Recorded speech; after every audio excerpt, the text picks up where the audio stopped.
Exercise 11.2 question number 14 find the shortest distance between the lines। तो एक ये line दी हुई है पहली, इसे हम बोल लेते हैं लाइन L1 और एक दूसरी लाइन गिवन है, दोनों वेक्टर फॉर्म में है लाइन L2। सो अगर हमें दो लाइंस गिवन है वेक्टर फॉर्म में, सपोज एक लाइन है R vector is equal to A1 vector plus lambda times B1 vector और एक दूसरी लाइन है R vector is equal to A2 vector plus lambda times B2 vector. तो इनके बीच का शॉर्टेस्ट डिस्टेंस को अगर हम D से रिप्रेजेंट करें तो इसकी वैल्यू होती है modulus of A2 vector minus A1 vector और इसका डॉट प्रोडक्ट लेना है हमें B1 vector cross B2 vector से divided by modulus of B1 vector cross B2 vector. तो ये फॉर्मूला होता है शॉर्टेस्ट डिस्टेंस का। तो हमें A2 माइनस A1 निकालना है B1 क्रॉस B2 और modulus of B1 cross B2। तो लाइन L1 को अगर हम देखें तो लाइन L1 में जो पहले लिखा हुआ है I plus 2J plus K, ये हो गया A1 वेक्टर। तो A1 वेक्टर की वैल्यू आ गई I plus 2J plus K। ऐसे ही कंपेयर करें तो B1 वेक्टर की वैल्यू हो जाएगी I minus J plus K। Next line L2 से हमें A2 वेक्टर की वैल्यू मिल जाएगी, सो 2I minus J minus K हो गया और B2 वेक्टर ये बन गया 2I plus J plus 2K। तो सारे वेक्टर्स मिल गए हैं, अब हमें बस टर्म्स निकालने हैं। सो सबसे पहले निकालेंगे A2 vector minus A1 vector. तो ये वैल्यू आ जाएगी, A2 वेक्टर की वैल्यू है 2I minus J minus K cap, ये हो गया A2 vector. Next minus of A1 vector करना है, तो A1 वेक्टर की वैल्यू है I cap plus 2J cap plus K cap.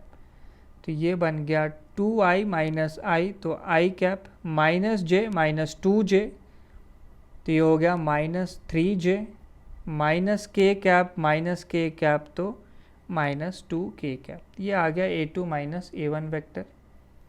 Next निकालना है B1 क्रॉस B2, तो इसका डिटर्मिनेंट लिखना होगा। डिटर्मिनेंट की फर्स्ट रो होती है I J K, second row में आता है B1 वेक्टर के कोफिशिएंट्स आएंगे।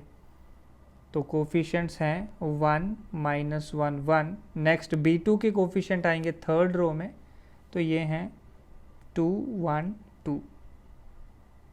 तो यहाँ से डिटर्मिनेंट को एक्सपैंड करें तो ये बनता है I कैप टाइम्स, तो माइनस 1 इंटू 2 माइनस 1 इंटू 1, तो ये हो गया minus 2 minus 1 minus J cap into, तो 1 इंटू 2 2 माइनस 2 इंटू 1, तो ये सिंपली 2 माइनस 2 ही हो गया, प्लस K कैप इंटू, तो 1 into 1 1 minus of 2 into minus 1, तो ये बन जाएगा 1 प्लस 2।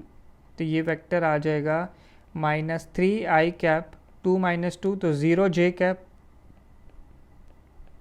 और 1 प्लस 2 यानी 3K कैप। तो ये B1 क्रॉस B2 आ गया।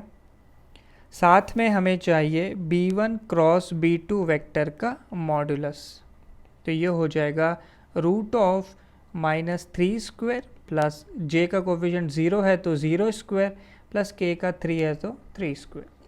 तो माइनस 3 स्क्वायर हो गया 9 प्लस 3 स्क्वायर भी 9, तो ये बन जाएगी वैल्यू रूट ऑफ 18। रूट 18 को लिख सकते हैं रूट ऑफ 9 इंटू 2, तो रूट 9 हो जाएगा 3, सो ये वैल्यू हो गई 3 रूट 2। नेक्स्ट फॉर्मूले के अकॉर्डिंग हमें A2 माइनस A1 और B1 क्रॉस B2 इन दोनों का डॉट प्रोडक्ट चाहिए।